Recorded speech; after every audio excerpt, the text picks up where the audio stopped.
जिगरा, दो बहन भाइयों की कहानी, अंकुर और उसकी दीदी।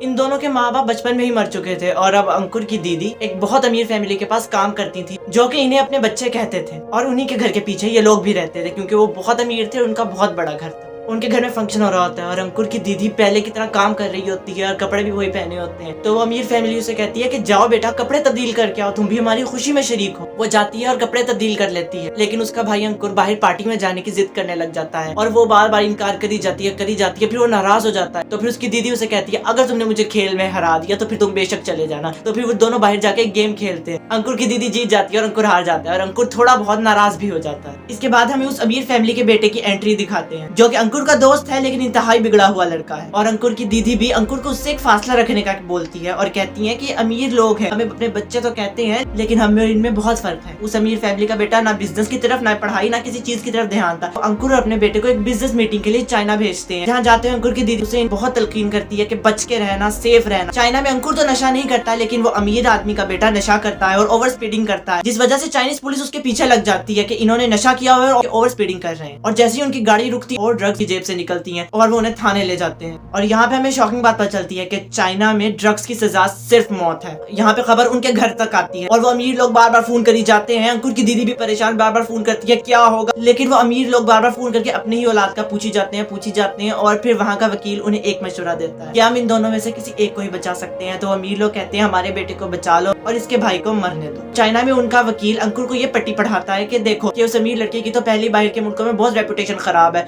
और अगर उसने ये माना तो उसके तो बहुत ज्यादा सजा मिलेगी, और अगर तुमने ये कबूल कर लिया कि ये ड्रग्स तुम्हारे बैग से निकली हैं तो ज्यादा से ज्यादा चंद माह में तुम बाहर आ जाओगे। और अंकुर यही करता है दोस्ती के नाते। और अदालत में क्या पता चलता है कि अंकुर को डेथ पेनल्टी लग चुकी है, यानी कि उन अमीर लोगों ने अंकुर को बहुत बड़ा फ्रॉड दिया था। अमीरों का वो बच्चा तो वापस आ जाता है, लेकिन जब अंकुर की दीदी को ये बात पता चलती है तो वो उसी वक्त अमीरों को कहती है कि मुझे प्राइवेट जेट से चाइना ले जाओ, उस आइलैंड पे जहाँ पे अंकुर है। और अंकुर को दुनिया की चंद जो सबसे ज्यादा डेंजरस जेल्स है वहां में रखा जाता है। जब वो चाइना जा रही होती है तो अमीर लोग इतने से पैसे उसके हाथ में अपने काम वाली से कह के रखवा देते हैं। तो अंकुर की दीदी कहती है कि मैं चंदा नहीं मांग रही, वहाँ पे बहुत लॉयर्स को पैसे देने पड़ेंगे, तो ज्यादा पैसे मेरे अकाउंट में ट्रांसफर करवाओ। चाइना जाती है और जब अंकुर से मिलती है तो उसे इस सब मामले का पता चलता है। तो उसे एहसास होता है कि अमीर किसी के भी सगे नहीं होते। इन्हें अपनी औलाद तो कहते थे, लेकिन इस वक्त आने में उन्होंने इन्हीं की कुर्बानी दे दी। यहाँ पे अंकुर की दीदी उसे कहती है फिक्र मत करो, मैं तुम्हें बचाऊंगी, मैं तुम्हें इस जेल से बाहर निकलवाऊंगी। लेकिन वो वहाँ पे इस बात पे केस भी करने की कोशिश करती है, लेकिन वो ऐसा कुछ नहीं कर सकती थी, क्योंकि चाइना में एक दफा जो उस जेल में चला गया उसे डेथ पेनल्टी मिल गई।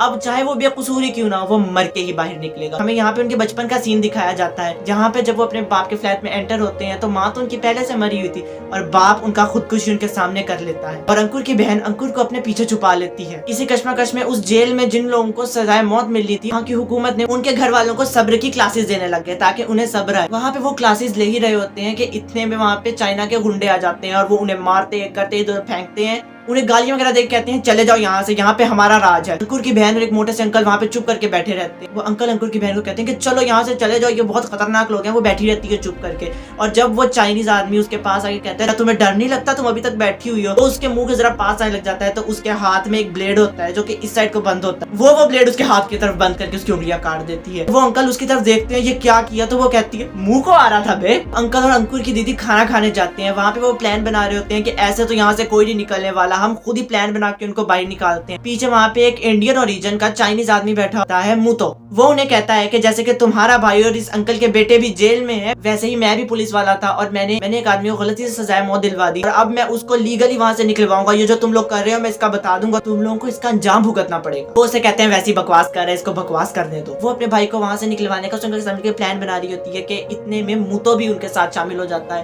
क्योंकि मुतो को पता चल गया था कि जो उस जेल में चाहे गलती से भी चला गया, अब वो मर के ही वहाँ से निकले। यहाँ पे ये तीनों प्लान बना रहे होते हैं कि उन्हें हम बाहर कैसे निकलवाएं। वहाँ पे जेल के अंदर अंकुर और उसके साथी मिलके भी प्लान बनाने लग जाते हैं कि हम अब जेल से कैसे बाहर निकले। जेल में जो लोग बदमाशी दिखाते थे अब अंकुर की उनसे भी दोस्ती हो चुकी थी, तो ये सारे मिलके जेल में प्लान बनाने लग जाते हैं कि अब यहाँ से कैसा निकले जाए। और बाहर बैठे वो लोग खाने के अंदर चिट्स और पैगाम डाल के उन्हें अंदर पहुंचा रहे थे और उन्हें इस बात का जरा भी इल्म नहीं था कि बाहर भी वो प्लान बना रहे हैं, जिसकी वजह से अंदर उसकी ड्यूटीज, पोजीशन सब कुछ तब्दील हो रहा है, जिसकी वजह से उनका प्लान निहायत खराबी का शिकार हो रहा था। ऐसे ही प्लान के तहत जैसे कि उनकी किचन में ड्यूटीज होती हैं तो वो किचन में आग लगा देते हैं और वहाँ से भागने की कोशिश करने लग जाते हैं। उन्होंने पहले ही नीचे से वार्ड को की खुदाई करके रखी थी और वो गटर का ढक्कन खोल के वहाँ से फरार हो जाते हैं। और जैसे ही बाहर ये खबर उन तीनों को पता चलती है वो कहते हैं ओ शिट, इन्होंने ये क्या कर दिया, हम तो प्लान बना रहे थे उन्हें बचाने का। ऐसे ही भागते करते छुपते हुए वहाँ की पुलिस उन्हें दोबारा पकड़ लेती है और उन्हें गोलियां भी मार देती है। और उन तीनों को वो लोग जेल बुलवा के उनकी आखिरी तस्वीर दिखा के कहते हैं उनकी आखिरी तस्वीर है, अब तो हमने उनको मार भी दिया। इतने में अंकुर की बहन कहती है कि मुझे लगता है वो लोग जिंदा हैं और जिस कमरे में वो बैठे होते हैं उसके बाहर ही वो उन तीनों को जिंदा लेके जा रहे होते हैं।